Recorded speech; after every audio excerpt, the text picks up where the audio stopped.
जो मतगणना का समय है वो 3 तारीख को सुबह 8 बजे से शुरू होगी और कुल 10 कमरों में 7 विधानसभाओं की जो है मतगणना होगी। इसमें 3 विधानसभाएं ऐसी होगी जिसमें 2 कमरों में काउंटिंग होगी, जिसमें बायतू है और सिवाना है और चौटन है। इनमें एक जो रूम होगा उसमें ARO रहेंगे, दूसरे रूम में RO रहेंगे और बाकी जो 4 विधानसभाएं वो सभी एक एक कमरे में उनकी काउंटिंग होगी। हर कमरे में पोस्टल बैलेट के लिए और EVM के लिए अलग से टेबल्स लगाई गई हैं और जहाँ 2 रूम है वहाँ जो ARO का रूम है उसके अंदर सिर्फ EVM की टेबल्स हैं और दूसरे वाले में जहाँ RO बैठे हैं उसमें पोस्ट बैलेट की भी काउंटिंग होगी। हमारे जो टोटल नंबर ऑफ टेबल्स हैं वो 91 टेबल हैं जो EVM की होगी जिसमें काउंटिंग होगी और 33 पोस्टल बैलेट की काउंटिंग के लिए टेबल्स लगाई गई हैं। कुल टेबलों की संख्या 124 है। तो राउंड्स की जहाँ तक बात है तो अधिकतम राउंड, क्योंकि नंबर ऑफ बूथ्स जो है पोलिंग स्टेशन है वो सबसे ज़्यादा शिव में है 406 और इसलिए सबसे अधिक राउंड शिव में हो रहे हैं, 41 राउंड होंगे। बाकी बाड़मेर में 31, बायतू में 20, पचपदरा में 23, सिवाना में 18, गुड़ामलानी में 28 और चौटन में 23। तो अधिकतम राउंड जो है वो 41 है, न्यूनतम राउंड जो है वो 18 राउंड है। और डाक मतपत्रों की भी गणना जो है वो हमारे पास जो कल सुबह 8 बजे के पहले तक जितने डाक मतपत्र प्राप्त हो जाएंगे उन सबको विधानसभा वाइज बांट के और उसकी भी जो टेबल्स हैं वो अधिकतम टेबल 6 हैं और न्यूनतम टेबल 3 है किसी विधानसभा में जो लगाई गई है। सिवाना में सबसे कम 3 टेबल हैं, बाकी 2 जगह 4 हैं और बाकी 6 टेबल्स हैं। इस पे भी काउंटिंग के लिए हम जो राउंड वाइज काउंटिंग 500 का एक लॉट होगा उसमें देकर के इसकी काउंटिंग का काम हम करवाएंगे। तो यहाँ पर कितने कर्मचारी लगेंगे जो काउंटिंग करेंगे?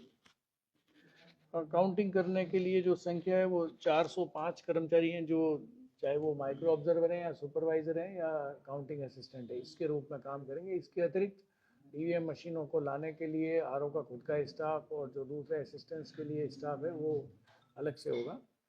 और उसके काउंटिंग सेंटर के भीतर कैंटीन की भी व्यवस्था है ताकि जो लोग अंदर रहेंगे उनको, चाहे वो काउंटिंग एजेंट्स हों और चाहे कर्मचारी हों, सभी के लिए फूड की और उसकी ऑन पेमेंट व्यवस्था अलग से की गई है।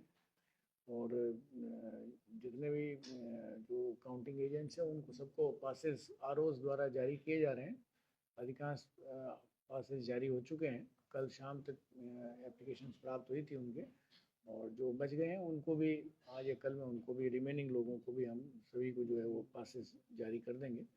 और उनके अलग अलग एंट्री पॉइंट्स भी रखे गए हैं कॉलेज में, जो विजिट के समय आपको बताएंगे, जहाँ से कि कहाँ से काउंटिंग एजेंट्स की एंट्री होगी, स्टाफ की अलग से एंट्री होगी और ऐसी कोई जगह नहीं होगी जहाँ से कि कोई आपस में कन्फ्लिक्ट हो या एक दूसरे के कोई परेशानी हो, इस तरह की चीज़ वो नहीं। तो सर, इलेक्शन कमीशन के द्वारा कितने अधिकारी तैनात रहेंगे और इसमें किस तरह की व्यवस्था उनके पास? 7 ऑब्जर्वर्स हैं हर विधानसभा वार, जो पर्यवेक्षक हैं, जनरल ऑब्जर्वर्स हैं, वो हर विधानसभा में एक यहाँ रहेंगे काउंटिंग के दौरान। और उसके अलावा एक ECI से, इलेक्शन कमीशन ऑफ इंडिया से एक विशेष पर्यवेक्षक हैं, वो अलग से आ रहे हैं, वो कल यहाँ पर पहुँचेंगे, वो भी उसमें मौजूद रहेंगे और इसका पर्यवेक्षण करेंगे जो मतगणना की जो कार्रवाई होगी उसके अंदर। मोबाइल फ़ोन्स, जैसा पहले भी मैंने बताया, मतगणना केंद्र के भीतर कोई मोबाइल फ़ोन्स अलाउ नहीं होंगे। मीडिया कर्मियों के लिए जो मीडिया रूम है, मीडिया हॉल है, उसमें आप मोबाइल को रख सकते हैं। और उसके अलावा जो हमने मीडिया के लिए अलग से अधिकारी, 2 अधिकारी अपॉइंट किए हैं, कार्यस अधिकारी हैं और हमारे डिप्टी डायरेक्टर हैं, वो आपके साथ रह के आपको भी, मीडिया को भी सहयोग करेंगे और परिणाम जो है वो एनकोर पे लगातार अपडेट किया जाएगा RO के द्वारा।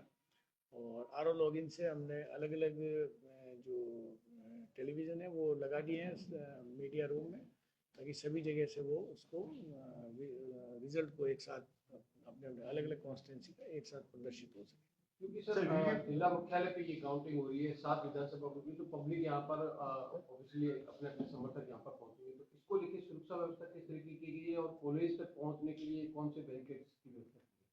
कॉलेज के लिए जो रामूबाई स्कूल है उसके पास में से, वहाँ से रास्ता इधर से बंद किया जाएगा और उधर सिंदरी चौराहे से वो एक तरफ जो ओम मेहता जी का जो स्थान है, वो भवन है, वो जगह खुला, वहाँ पे पार्किंग की व्यवस्था की गई, और इधर जो है आदर्श स्टेडियम में एजेंट्स की गाड़ियों के लिए पार्किंग की व्यवस्था की गई। और मेरा सभी लोगों से अनुरोध है कि जो एंटाइटल नहीं है, जिनको मोबाइल अलाउ नहीं कर रहे हैं, तो एजेंट्स और जो काउंटिंग टीम के जो मेंबर्स हैं, वो अपना मोबाइल घर पे छोड़ के आएँ या अपने व्हीकल में सेफली उसको रखें, ताकि कोई किसी प्रकार के मोबाइल को लूज़ करने का या खोने की कोई स्थिति उत्पन्न नहीं हो। और मैं सभी से सहयोग की अपेक्षा करता हूँ। पुलिस की व्यवस्था पूरी बैठक लेकर के एसपी साहब के साथ में बात की गई है, और पूरी सिटी में भी व्यवस्था है। बाहर जहाँ बैरिकेटिंग है, वहाँ मजिस्ट्रेट्स भी अलग से नियुक्त करने जा रहे हैं, जो कि कानून व्यवस्था के दृष्टिगत जो है वो पुलिस के सहयोग के लिए रहेंगे। और अंदर 3 टायर जो व्यवस्था है सिक्योरिटी की, वो ऑलरेडी है, सीएपीएफ है, उसके बाद आर्म्ड पुलिस है, और फिर स्टेट पुलिस की व्यवस्था है।